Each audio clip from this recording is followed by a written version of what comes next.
What if one umbrella could destroy your future or save it? Zara Thompson had 30 minutes before the most important interview of her life. 3 years studying city planning. 1 chance to escape poverty. 0 backup plans. The old man stood shivering in Murphy's diner doorway, soaked to the bone. "Sir, take this." Zara pressed her only umbrella into his trembling hands. Thomas looked up, startled. "Oh no, dear. You'll get drenched. Everyone deserves shelter." She was already stepping into the rain. Thomas Whitmore watched this young black woman sacrifice her comfort for a complete stranger. He didn't know her name, didn't know she'd spent her last $5 on interview clothes, didn't know she was about to walk 6 blocks through a storm that would ruin everything. But he would remember this moment. Because tomorrow, when powerful people try to destroy Zara's dreams, Thomas Whitmore, father of the woman planning her downfall, would have a choice to make. Some umbrellas protect more than bodies. The coffee maker at Murphy's diner gurgled its last breath as Zara wiped down table 6. The morning rush meant survival, tips that paid rent, smiles that earned mercy from impatient customers nursing hangovers and grudges. "Order up!" Jimmy's voice cut through the breakfast chaos. Zara balanced 3 plates, grabbed the coffee pot. Table 12 hosted the same construction crew every morning. Carlos and his boys, hands scarred from honest work. "Usual suspects," she smiled, setting down eggs over easy. "You boys tearing down another building today?" "Nah, building up this time," Carlos replied. "Some fancy condos on 7th Street. Zara's smile faltered. 7th Street, Mrs. Martinez's apartment building, the community garden that fed 12 families. "Progress for who?" she murmured. "What's that, honey?" "Nothing. More coffee?" But Zara knew exactly what was happening. She'd mapped every development in Oakland, studied every zoning change. Those fancy condos would price out 3 generations of families. 6 hours later, she climbed 18 steps to her studio apartment. The ritual never changed. Count the steps, unlock 3 deadbolts, pretend the math would work this month.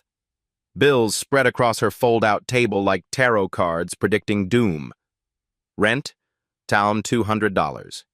Utilities, $180. Tips this week, $340. The numbers laughed at her dreams. But beside the bills lay her real treasure, a battered notebook filled with sketches. Mixed-use developments with affordable housing, community spaces that preserved neighborhood character, transportation hubs connecting isolated areas.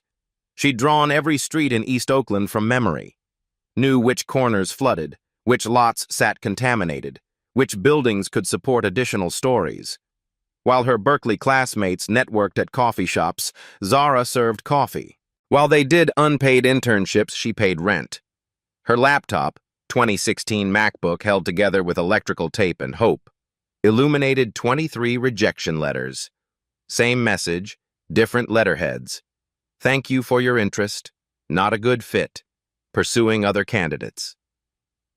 But tomorrow's interview felt different. The city planning department. Real public service, real impact.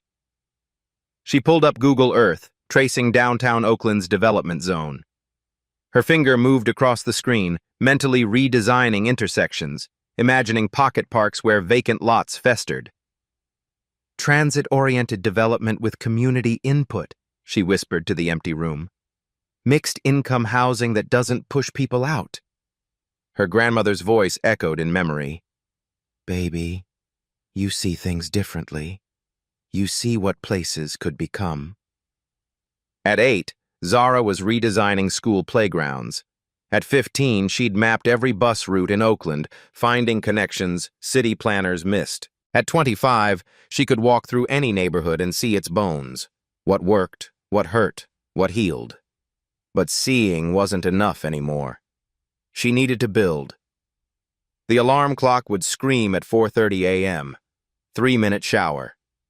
Murphy's uniform, black slacks, white button-down, non-slip shoes that had walked 10,000 miles on cracked linoleum.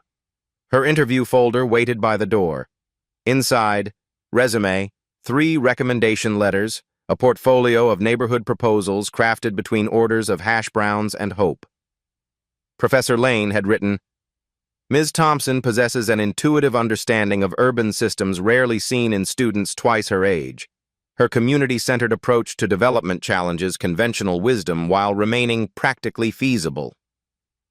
23 rejections disagreed, but tomorrow someone will finally see what she saw.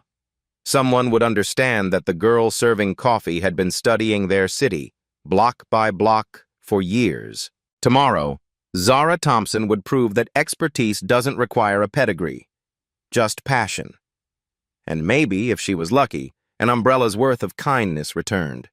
She closed the laptop, whispered a prayer to empty air, and tried not to think about the interview she'd almost missed, because kindness mattered more than ambition. Some choices echo forever, but she wouldn't know which kind until the echo came back. The Oakland City Hall building rose like a concrete cathedral, all angles and authority.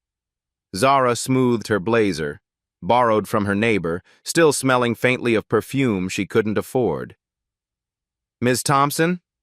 The receptionist's voice echoed across marble floors. They're ready for you. Conference Room B held 3 faces behind a polished table. Margaret Santos, Planning Director. David Kim, Senior Analyst. Janet Rodriguez, Community Liaison. Their expressions gave nothing away.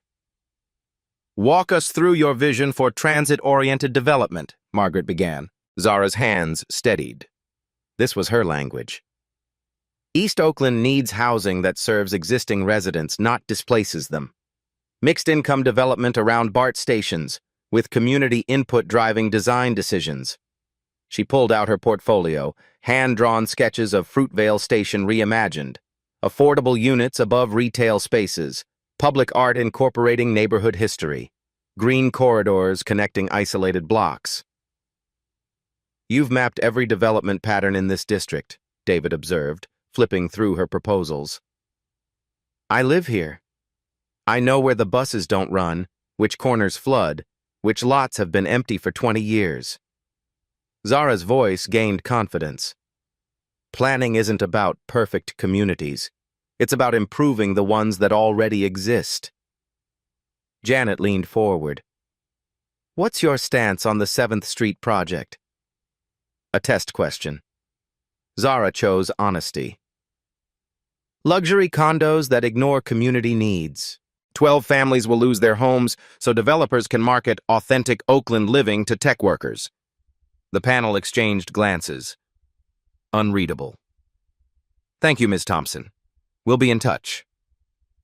48 hours later, the letter arrived.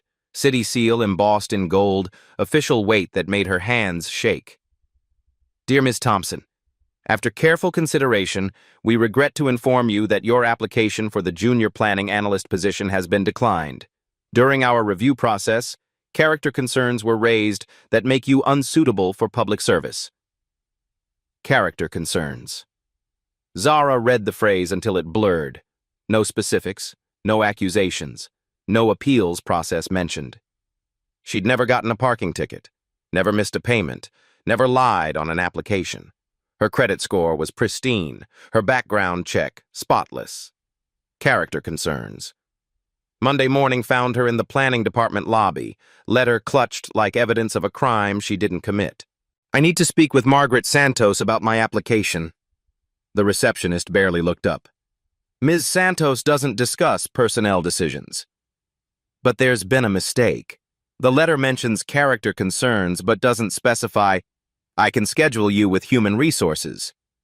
Human resources meant a windowless office and Patricia Webb, whose smile was professional ice. Ms. Thompson, I understand your disappointment, but our decision is final. What character concerns? I have the right to know what accusations.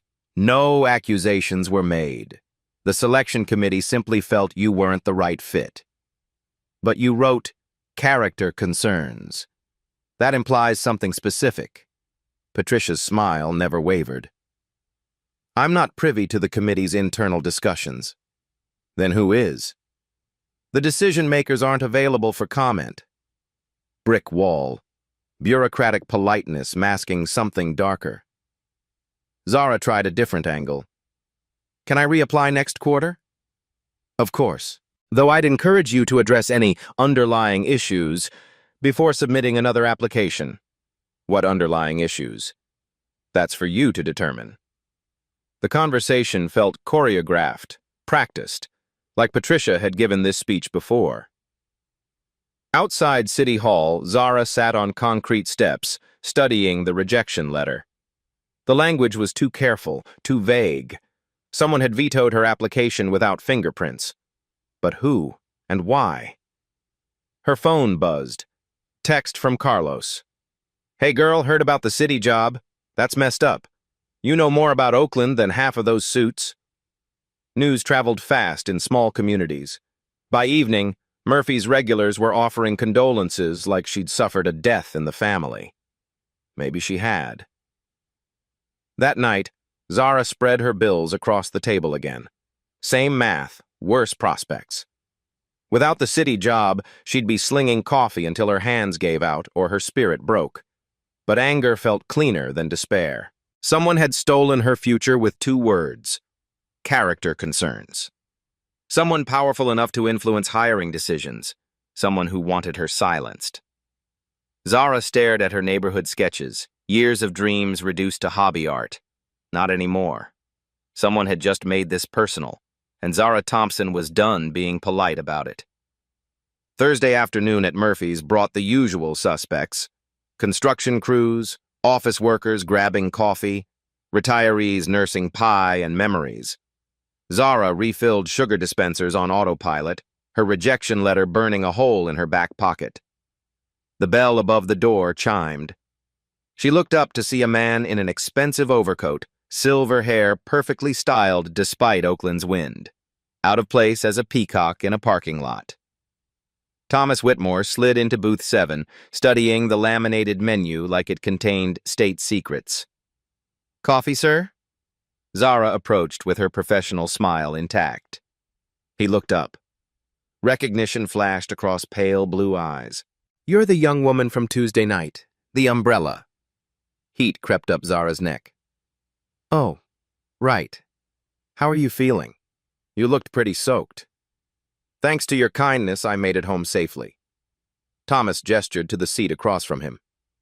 Please, sit for a moment. I'm working.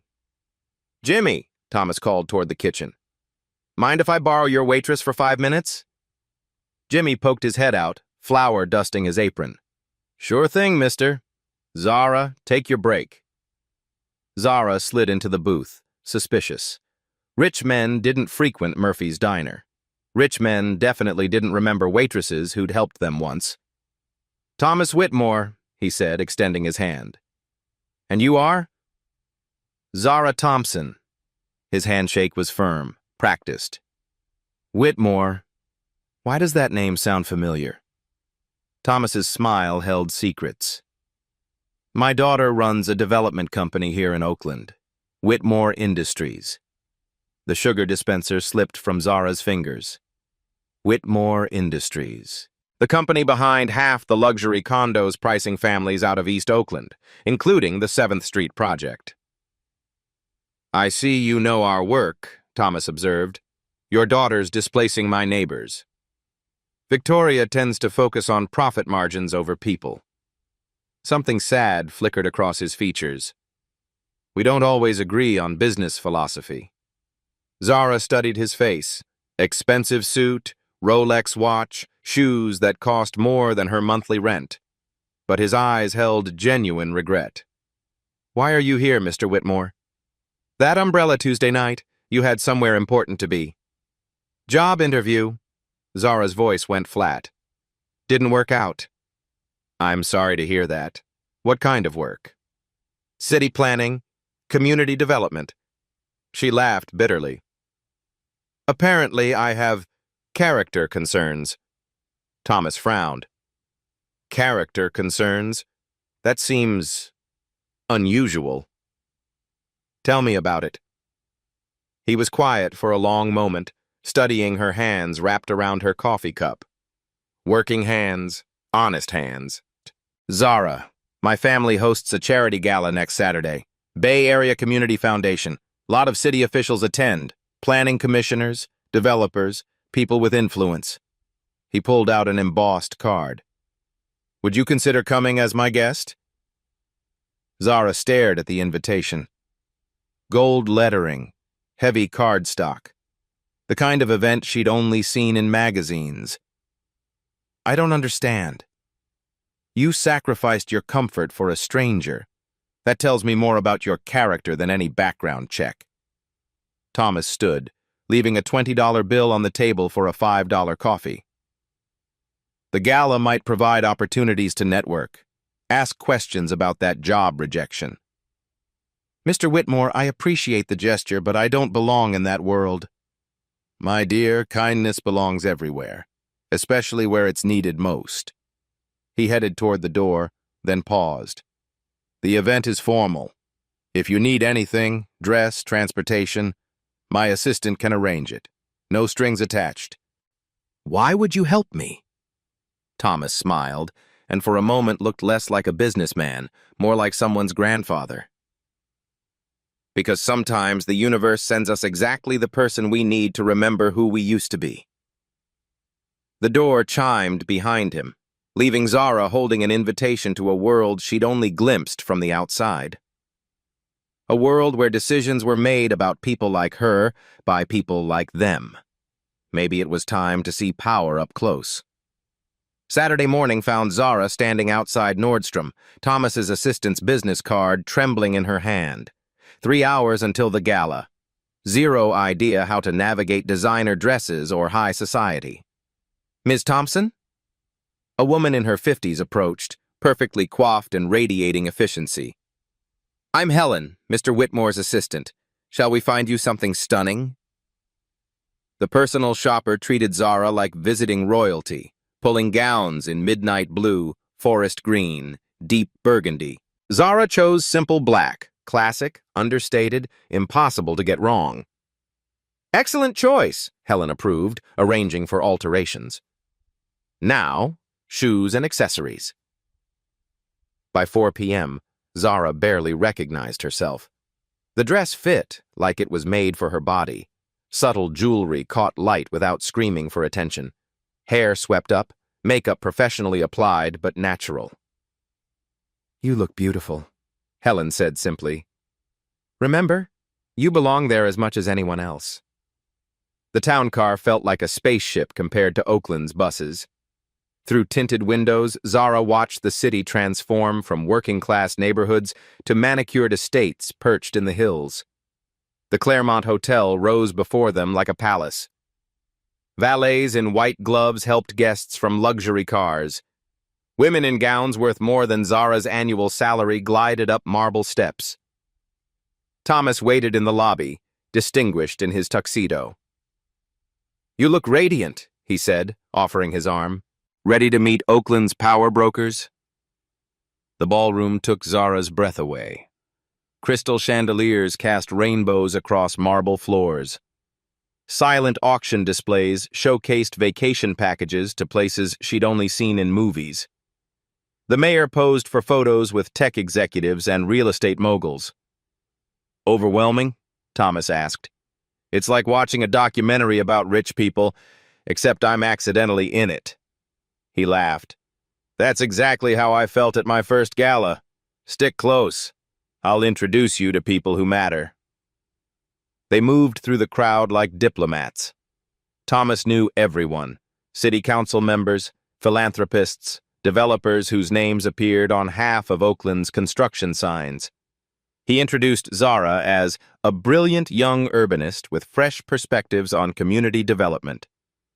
Zara Thompson, she said, shaking hands with Oakland's housing commissioner. Nice to meet you. Thompson. That name sounds familiar. Did you apply for our planning analyst position? Heat flushed her cheeks. I did. Unfortunately, it didn't work out. Character concerns, wasn't it? The commissioner's expression was unreadable. Strange. We don't usually see issues like that with qualified candidates. Before Zara could respond, Thomas guided her away. "Let's get some air," he murmured. On the hotel's terrace, Oakland's lights sparkled below them. The view from this height made problems look small, manageable. "That was awkward," Zara said. "Actually, it was informative. The housing commissioner knows about your rejection. That suggests the decision came from higher up." Thomas studied her face. "Who else interviewed you?" "Margaret Santos, David Kim, Janet Rodriguez." Standard panel. "But the character concerns language. That's unusual. Almost like someone wanted to block you specifically." "But why? I've never even met most of these people." "Victoria." Thomas's voice brightened as a woman approached. Elegant, mid-40s, commanding presence in emerald green. "I'd like you to meet Zara Thompson." Victoria Whitmore was stunning in the way powerful women often were. Sharp intelligence behind beautiful features, confidence worn like expensive perfume. She extended a manicured hand. "Ms. Thompson, Father told me about your act of kindness Tuesday night." "Just doing what anyone would do." "I disagree. Most people prioritize self-interest." Victoria's smile was calculating. "He mentioned you work in urban planning?" "Trying to. The job market's competitive." "Indeed. I'm always interested in fresh perspectives on development. What's your take on Oakland's housing crisis?" Zara straightened. This was her language. "The crisis isn't lack of housing. It's lack of affordable housing in neighborhoods where people can actually build lives. Most new development serves commuters, not communities." "Interesting. And your solution?" "Mixed income projects with genuine community input. Not token meetings where decisions are already made, but collaborative design processes. People who live somewhere understand how it works better than consultants who drive through once." Victoria's eyes sharpened. "You sound critical of current development practices." "I'm critical of development that treats neighborhoods like blank slates instead of living ecosystems. The 7th Street project, for instance, luxury condos that ignore existing community needs. The 7th Street project will bring jobs and tax revenue. For whom? The families being displaced won't benefit from jobs that require college degrees they can't afford. The tax revenue will fund services in wealthy areas while East Oakland still lacks basic infrastructure." Other guests had drifted closer, drawn by the intensity of their conversation. Victoria seemed to enjoy the attention. "You make valid points," Victoria said carefully. "What would you do differently?" Zara felt the spotlight of powerful attention. "Preserve affordable units through community land trusts. Require developers to partner with local hiring programs. Design retail space for existing small businesses, not chain stores that extract wealth from neighborhoods." "Idealistic but impractical," someone murmured from the crowd. "Actually, it's been proven in Portland and Minneapolis," Zara replied. "Both cities have inclusionary zoning that works when it's properly funded and enforced." Victoria smiled, genuine this time. "You've clearly done your homework." "I live there. It's not homework, it's survival." The crowd had grown quiet, sensing something significant happening. Victoria seemed to make a decision. "Ms. Thompson, would you be interested in consulting for Whitmore Industries? We are always looking for community perspectives on development projects." Thomas beamed beside her. Zara felt the room's energy shift. This was how deals got made, connections formed, futures decided. "I'd be honored to discuss it." "Excellent. Let's schedule lunch next week. I suspect we could learn from each other." Victoria handed her a business card. "My assistant will call you Monday."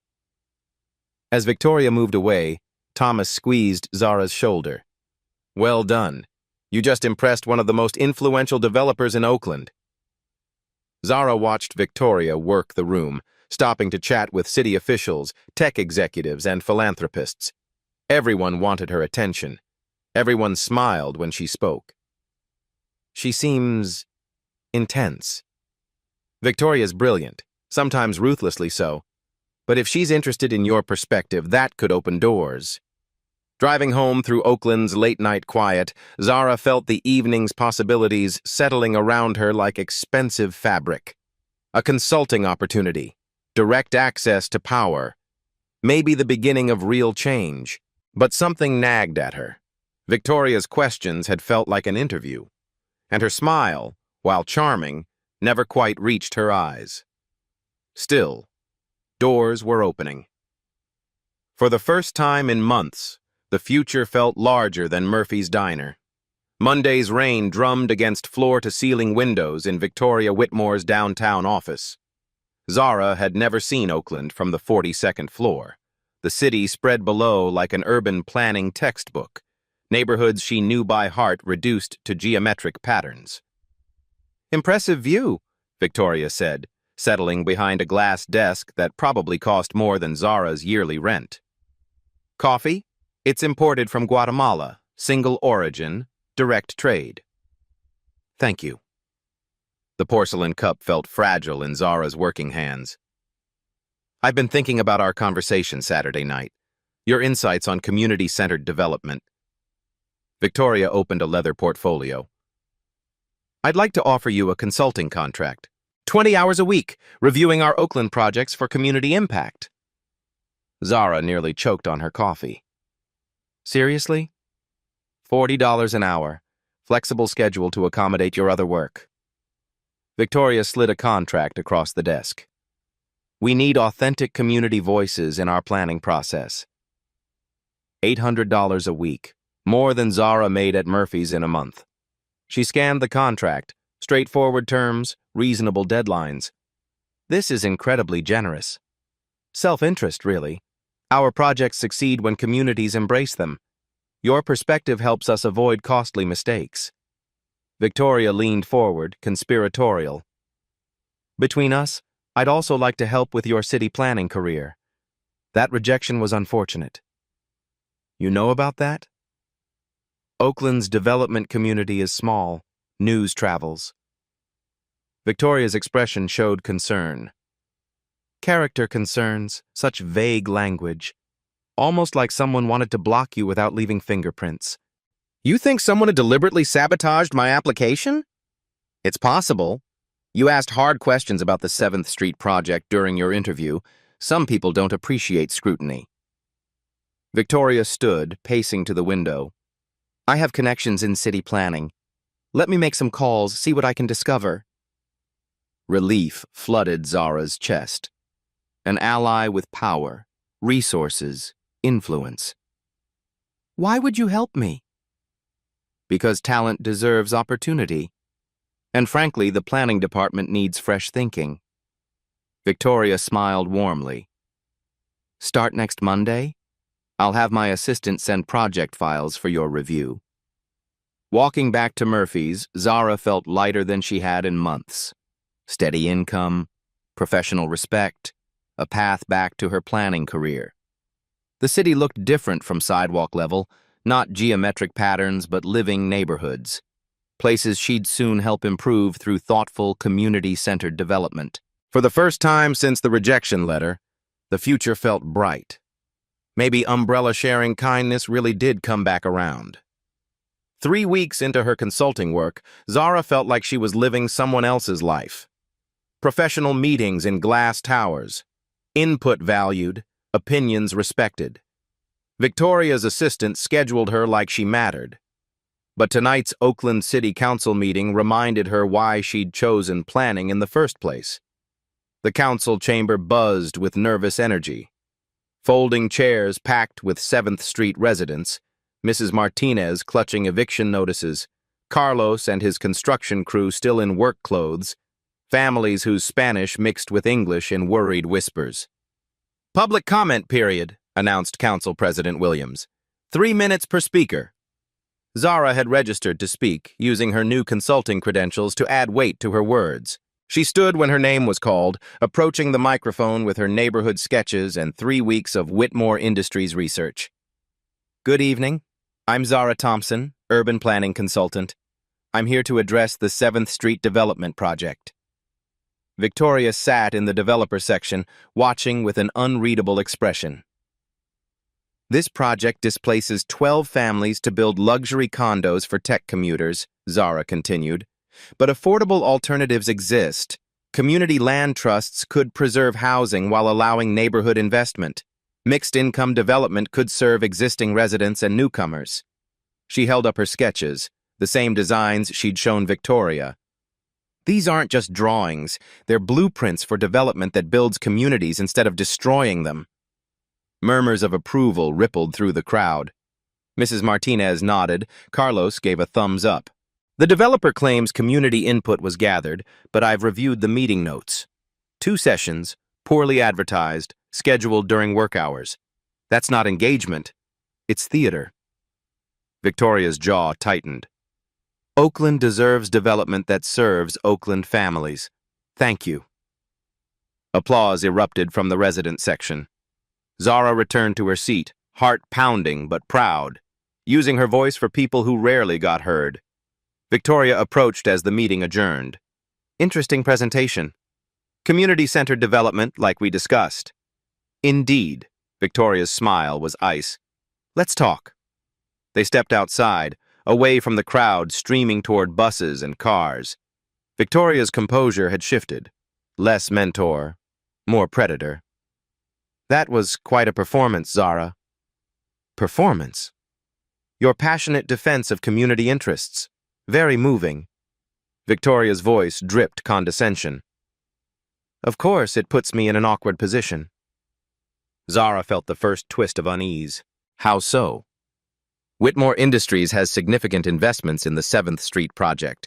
Your public opposition to our development creates complications. The words hit like cold water. Your development? Did you think we only built wealthy neighborhoods? Luxury markets have limited growth potential. The real money is in gentrification, buying low, building high, selling to professionals desperate for authentic urban living. Zara's consulting work flashed through her mind. Projects she'd reviewed, communities she'd unknowingly helped displace. You used my research to improve your displacement strategies. Your insights were invaluable. Who better to understand community vulnerabilities than someone from the community? Betrayal burned in Zara's throat. I trusted you. Business isn't personal, Zara, though I admit, tonight's speech was unexpected. Victoria stepped closer, her voice dropping. Which brings us to your employment situation. What about it? Those character concerns that blocked your city planning application? They didn't materialize naturally. Victoria's smile was razor-sharp. I made some calls, shared concerns about a candidate who might be disruptive to productive developer-city partnerships. The world tilted. You sabotaged my application? I protected my interests. Your interview answers showed dangerous idealism. Community land trusts, inclusionary zoning, affordable housing mandates, policies that threaten profitable development. So you destroyed my career to protect your profits? I redirected your career toward more suitable opportunities. The consulting work, my mentorship, I was providing alternatives. Rage built behind Zara's ribs. You blocked my dream job, then offered me crumbs to make yourself feel better? I offered you real money and professional connections, more than you'd have earned in government bureaucracy. Victoria's voice hardened. But tonight's performance suggests you lack proper gratitude. Gratitude for being used, for being elevated beyond your circumstances. Victoria pulled out her phone. Which brings me to an important decision you need to make. She showed Zara the screen, a draft email to the city planning department. After careful consideration, I must withdraw my previous recommendation regarding Ms. Thompson's consulting work. Recent behavior suggests character issues that make her unsuitable for public service roles. One phone call eliminates any chance of future planning work in Oakland, Victoria said. Your name gets quietly blacklisted. No one will hire you for anything more complex than serving coffee. Zara's hands shook with fury. You can't. I absolutely can. Unless we reach an understanding. What kind of understanding? You stop attending council meetings. Stop advocating against developments that benefit the city's economic growth. Focus your consulting work on projects that don't conflict with Whitmore Industries' interests. Victoria's voice turned almost gentle. Continue being my bright, talented consultant. Keep earning real money. Stay in your lane. The choice crystallized with ugly clarity. Submit to blackmail or lose everything she'd worked toward. And if I refuse, then you'll spend the rest of your career wondering what might have been. No planning work, no consulting contracts, no professional future. Just Murphy's Diner until you're too old to carry plates. Victoria stepped back, giving Zara space to consider. I don't want to destroy you, Zara. You're talented, intelligent, and passionate about your community. But passion without pragmatism is just noise. Cars pulled away from the council building. Families who'd spoken tonight about losing their homes, trusting the government to protect them. Mrs. Martinez had thanked Zara personally. The first time anyone in power had listened. Those people in there deserve someone fighting for them, Zara said quietly. Those people will be fine. Oakland's full of affordable housing and other neighborhoods. You mean poorer neighborhoods, further from jobs, transit, opportunities. I mean neighborhoods appropriate to their economic circumstances. The mask was completely off now. Victoria wasn't a mentor or ally. She was the system Zara had spent years studying, the machine that ground communities into profit margins. I won't be your token community voice, Zara said. And I won't stay silent while you destroy my neighbors' homes. Victoria sighed like a disappointed parent. That's unfortunate. You're choosing poverty over pragmatism. I'm choosing principle over profit. Same thing, really. Victoria walked toward her Tesla. Enjoy Murphy's Diner, Zara. I suspect you'll be there longer than expected. Shay. Whitmore Family Estate, dining room. Sunday evening. Crystal glasses caught candlelight as Thomas carved the roast, a weekly ritual that usually brought him joy. But tonight, Victoria's phone buzzed constantly against the mahogany table. Popular evening, he observed. Just business. Victoria silenced another call. The 7th Street project is moving to final approval. Lots of moving pieces. How's that young woman, Zara Thompson, still consulting for you? Victoria's fork paused halfway to her mouth. Actually, that arrangement ended. Creative differences. Creative differences? She had some naive ideas about development priorities. Sweet girl, but not practical for serious business. Thomas set down his carving knife. Naive ideas like affordable housing. Among other things. Victoria's voice carried dismissive ease. She spoke at last week's city council meeting, opposing the very project I hired her to consult on. Conflict of interest, obviously. She opposed your project? Father, you can't run a successful business by catering to every sentimental neighborhood concern. Development requires difficult decisions. And her city planning career? Last I heard, she'd been rejected from that municipal position. Victoria shrugged. Character concerns, according to the hiring committee. Something in her tone made Thomas study his daughter's face. The same expression she'd worn as a child when caught in lies, too casual, slightly defensive. Character concerns about a young woman who gives umbrellas to strangers in the rain. You don't know her like I do. But Thomas was beginning to suspect he didn't know Victoria like he thought he did. Thomas's home office. Late night. Sleep eluded Thomas. He sat in his study, laptop open, researching Oakland city contracts. 40 years in business had taught him to read between lines, follow money trails, spot patterns. What he found made his stomach turn. Whitmore Industries had won 12 development contracts in 18 months, all in neighborhoods undergoing rapid demographic change, all requiring minimal affordable housing components, all approved despite community opposition. He cross-referenced city planning staff changes. 3 community advocates had left the department citing philosophical differences. 2 neighborhood organizers had been arrested on questionable charges during protests, and Zara Thompson rejected for character concerns despite stellar qualifications. The pattern was unmistakable. Victoria wasn't just developing properties, she was systematically removing obstacles to gentrification.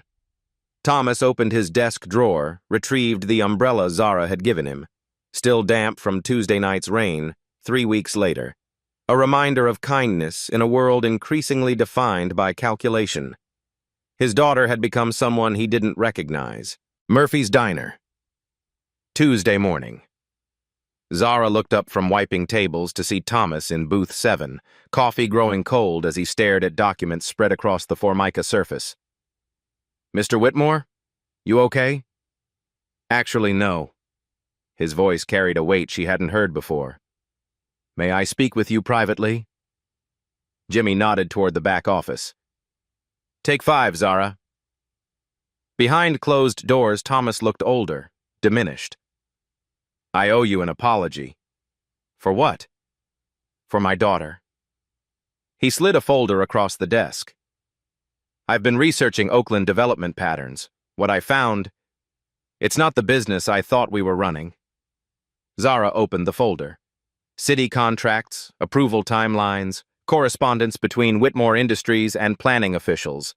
Her rejection letter clipped to emails discussing problematic candidates. "She blocked my application?" "And others. Community advocates. Anyone who might oppose profitable developments." Thomas's hands shook slightly. "I built Whitmore Industries to create value, not destroy communities. Victoria has turned it into something else entirely." Zara read through emails discussing her as a disruptive influence and threat to productive partnerships. Her consulting work is described as intelligence gathering on community vulnerabilities. "Why are you showing me this?" "Because I'm ashamed, and because you deserve allies, not obstacles." Thomas met her eyes. "I want to help you fight this." "You want to fight your own daughter?" "I want to fight corruption that happens to involve my daughter." His voice strengthened. "Victoria has city officials, development contracts, political connections. But I have 40 years of business relationships and intimate knowledge of how she operates." Zara studied the documents. Names, dates, financial flows, evidence of systematic manipulation. "What are you proposing?" "Partnership. You understand the communities being harmed. I understand the business mechanisms causing that harm." Thomas leaned forward. "Together we can expose what she's doing." "This could destroy your family." "My family is already destroyed. I just didn't want to see it." He picked up the umbrella from beside his chair. "A wise young woman once told me everyone deserves shelter. I'm ready to provide some." Hope flickered in Zara's chest for the first time since the council meeting. An ally with resources, access, motivation. "What do you need me to do?" "Help me understand what justice looks like. Then let's build it together." Whitmore Industries boardroom. Friday, 2 p.m. Victoria paced behind floor-to-ceiling windows, Oakland spread below like a chessboard she'd been winning for years. Emergency board meetings meant crisis management, damage control, strategic repositioning. Today felt different, urgent, necessary.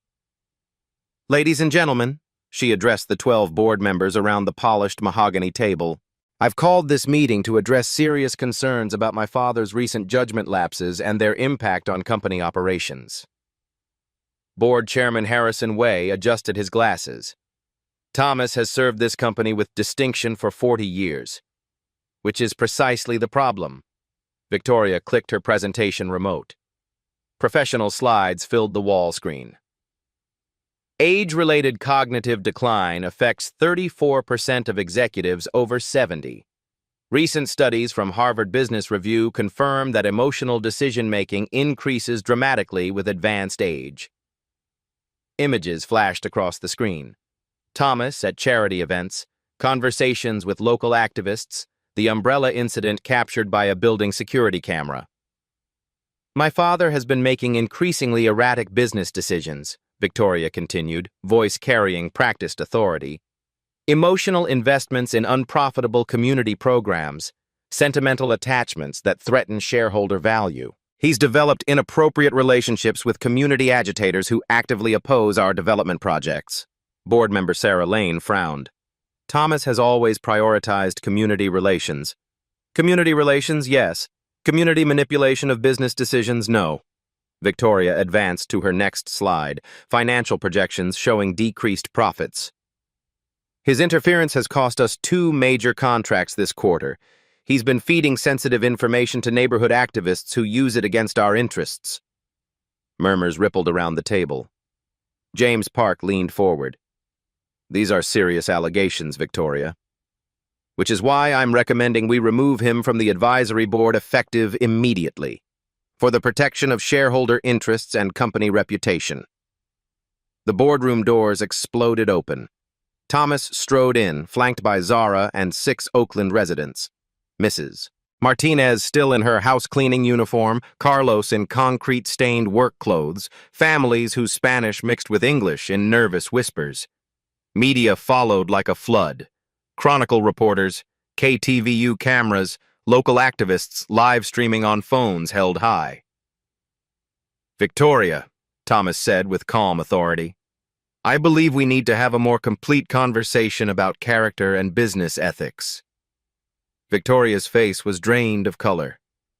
This is a private board meeting. About public corruption, Zara replied, setting a laptop on the polished conference table.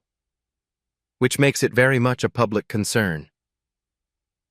Mrs. Martinez stepped forward, voice shaking but determined. My name is Rosa Martinez. I've cleaned offices in this building for 15 years.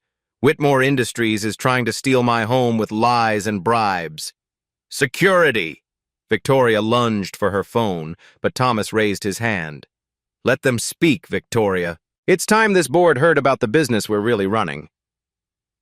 Harrison Way studied the unexpected crowd. Thomas, what exactly is this about? Corporate fraud, municipal bribery, systematic displacement of low-income communities through illegal manipulation of city planning processes. Thomas opened his own laptop, fingers steady despite his age. Victoria, would you like to explain these email exchanges with city officials? The wall screen filled with correspondence. Victoria's messages discussing problematic candidates, payment schedules disguised as consulting fees, strategic plans for neutralizing community opposition through targeted pressure. Board member James Park read aloud. Zara Thompson's background investigation reveals multiple leverage points. Community ties and financial vulnerabilities make her susceptible to employment pressure. He looked up, horrified. Victoria, did you systematically blacklist qualified job applicants? I protected legitimate company interests against radical activists? By bribing public officials? Zara clicked on banking records. Wire transfers to Planning Commissioner David Kim's personal account totaling $47,000. Consulting payments to Margaret Santos that precisely coincide with project approval dates. Monthly retainer fees to Janet Rodriguez disguised as community outreach expenses. The evidence scrolled past like an indictment. Payment schedules, email confirmations, bank routing numbers that connected Whitmore Industries to every corrupt decision affecting Oakland's affordable housing.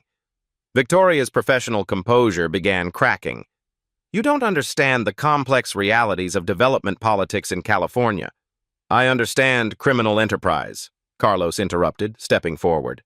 And this is organized crime in business suits. Sarah Lane studied the financial documents on her tablet. Victoria, these allegations suggest systematic corruption spanning multiple city departments. They're fabrications! Victoria's voice rose toward hysteria. Disgruntled community members making false accusations against a successful company. Against documented bank transfers. Thomas pulled up additional files. Federal banking records showing systematic payoffs. Email threads explicitly discussing character assassination of planning candidates who might oppose profitable developments. Chronicle reporter Michelle Santos scribbled notes rapidly. Ms. Whitmore, these documents suggest a criminal conspiracy involving municipal corruption, housing discrimination, and fraudulent business practices. This is an orchestrated attack. Victoria's mask of professionalism shattered completely. My own father colluding with radical community agitators to destroy the family business I've spent years building. The family business was supposed to serve communities, not exploit them, Thomas replied with infinite sadness. When did we become predators instead of builders, Victoria? When we started prioritizing sentimentality over sustainable business practices. Victoria whirled toward the community members. Those neighborhoods needed economic improvement. They needed investment, not displacement. Mrs. Martinez's voice carried decades of frustration. You destroyed 12 families' homes to build condos that cost more than we earn in 10 years. Market forces determine housing prices. Manipulation determines housing access. Zara's voice carried the authority of years studying urban economics. Community land trusts, inclusionary zoning, local hiring requirements, proven solutions that create shared prosperity instead of extracting wealth from vulnerable populations. Victoria looked around the boardroom, seeing expressions of shock, disgust, moral revulsion on faces that had trusted her leadership for years. You have no comprehension of what it takes to run a profitable development company in this regulatory environment, she said desperately. Community concerns don't fund payrolls or generate returns for pension funds. Neither does federal prison, Harrison Way said quietly, which appears to be where this evidence suggests you may be headed. The words fell like a gavel in the silent room. Outside, car horns honked in synchronized rhythm, the community rally that had gathered when news spread through social media networks. Chants filtered through reinforced windows. Housing justice now! Housing justice now! Victoria walked to the windows, staring down at the crowd. Hundreds of families she'd been systematically displacing, workers whose livelihoods she'd eliminated, activists she'd tried to silence through intimidation, all holding signs with her company logo crossed out in red marker. The board will need to conduct a thorough investigation, Harrison announced formally. Victoria, I'm immediately suspending your executive authority pending completion of federal and state inquiries. You cannot. I built this company's market success. You built a criminal conspiracy, Sarah Lane corrected, using our corporate reputation as cover for systematic corruption. Media cameras captured everything.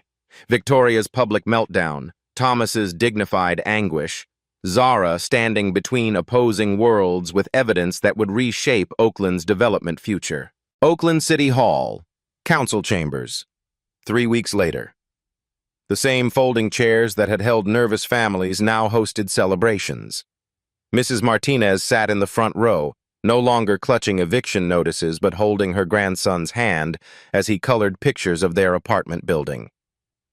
Motion to approve the Community Housing Preservation Act, Council President Williams announced. All in favor? 7 hands rose unanimously. Applause erupted from packed galleries. Zara watched from the staff section, wearing a crisp blazer with a city planning badge clipped to her collar. 3 weeks since Victoria's arrest, 2 weeks since starting as Oakland's new community planning coordinator. 1 week since her first community meeting where residents actually listened instead of fought. The federal investigation had moved swiftly. Victoria faced charges for municipal corruption, housing discrimination, and fraudulent business practices. David Kim and Margaret Santos had resigned in disgrace. Janet Rodriguez was cooperating with prosecutors in exchange for reduced charges. But tonight was about building, not destroying. Ms. Thompson, Council President Williams called out, would you like to address the community about implementation? Zara approached the same microphone where she'd once stood as a concerned citizen. Now she spoke with official authority, but the same passion burned in her voice. The Community Housing Preservation Act creates Oakland's first comprehensive anti-displacement program, she began. Community land trusts will preserve affordability permanently. Local hiring requirements ensure neighborhood residents benefit from development projects. And most importantly, every proposed development requires genuine community input before approval. Carlos raised his hand from the audience. What happens to families already displaced by Whitmore Industries? Federal settlement funds will provide relocation assistance and down payment support for qualifying families to return to their neighborhoods, Zara replied. Justice delayed shouldn't mean justice denied. More applause. Mrs. Martinez wiped tears from her eyes. After the meeting, Zara found Thomas waiting by the marble steps. At 73, he looked lighter somehow. The weight of moral compromise finally lifted from his shoulders. Proud grandfather moment, he said, embracing her warmly. You're not my grandfather. Honorary grandfather. It's different. He pulled the familiar umbrella from his briefcase. I believe this belongs to you, full circle. Zara accepted it, running her fingers along the worn handle.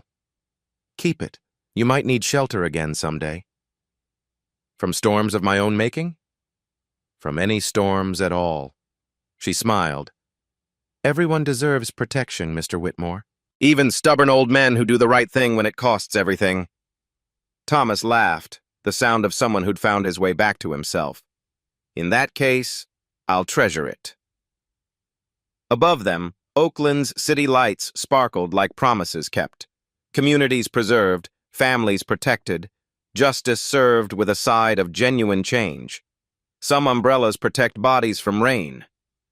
Others protect souls from regret. Tonight, both were safe and dry.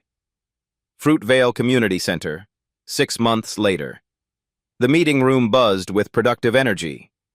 40 residents crowded around folding tables, studying architectural plans for the new mixed-income development on 7th Street. Where luxury condos once threatened displacement, community-designed housing would soon rise. Zara stood at the front, no longer the waitress who gave away umbrellas or the consultant manipulated by power. She was Oakland's community planning coordinator, facilitating conversations that actually mattered. The ground floor retail spaces are reserved for existing neighborhood businesses, she explained, pointing to detailed drawings. Mrs. Martinez, your son's mechanic shop gets first priority for the corner unit. Rosa Martinez beamed, her grandson drawing pictures of apartment buildings in crayon. Mija, you kept your promise. Carlos raised his hand. Timeline for construction jobs? Hiring starts next month. Local residents get training programs and first consideration for all positions. Zara smiled. We're not just building housing, we're building community wealth. The umbrella sat propped against the wall, now a symbol rather than necessity. Thomas had returned it one final time with a note. For the next storm that needs weathering. Outside, Oakland's evening lights reflected off rain-washed streets. Somewhere, another act of unexpected kindness was creating ripples that would reshape someone's tomorrow. True character shows when you're losing, not winning. But sometimes, choosing to lose everything leads to gaining what truly matters. What small act of kindness could you do today that might change someone's world? Drop a comment below sharing how kindness has impacted your life, and subscribe for more stories of ordinary people creating extraordinary change. At Black Voices Uncut, we don't polish away the pain or water down the message. We tell it like it is because the truth deserves nothing less. If today's story spoke to you, click like, join the conversation in the comments, and subscribe so you'll be here for the next Uncut Voice.